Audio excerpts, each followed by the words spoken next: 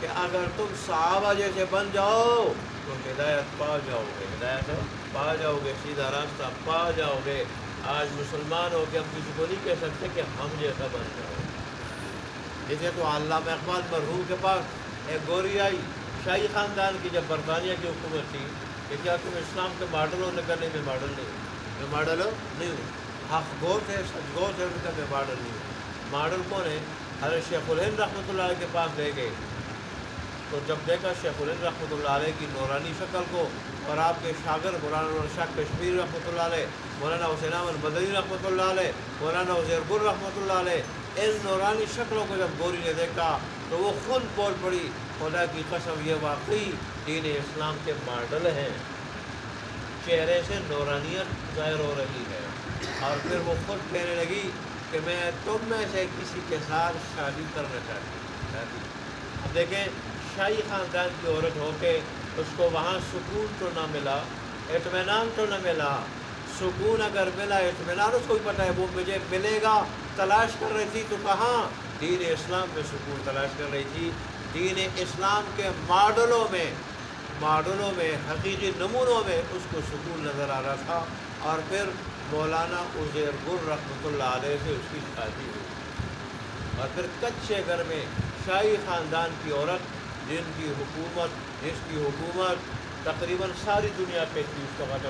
برطانیہ کی حکومت کا طوطا بولتا تھا اس وقت، طوطی بولتا تھا، اور پوری دنیا پہ تقریباً حکومت تھی۔ وہ عورتیں کچے گھر میں رہی اور گوبر پہ خوراک پکتی رہی، گوبر پہ خشک کر کے، اور اس کے دور سے پانی لاتی رہی۔ اور مولانا عزیر گل رحمۃ اللہ علیہ تفسیری نکات جو مولانا شیخ الہند رحمۃ اللہ علیہ سے مالٹا کی جیل میں انہوں نے حاصل کیے تھے نکات تفسیر قرآن کے، وہ نوٹ کرتی رہتی تھی ان کے ساتھ، اس میں تعاون کرتی تھی۔ جس کو دین تلاش کے بعد ملے، تلاش کے بعد پھر اس کو دین اسلام کی حلاوت، مٹھاس، دین اسلام کی حقیقت اور قیمت کا پتہ ہوتا ہے کہ یہ کتنا قیمتی ہیرا ہے، پھر اس کے لیے سب کچھ دنیا اور ساری چیزوں کو ایسے لوگ لٹا دیتے ہیں اور دین اسلام کو سینے سے لگا دیتے ہیں۔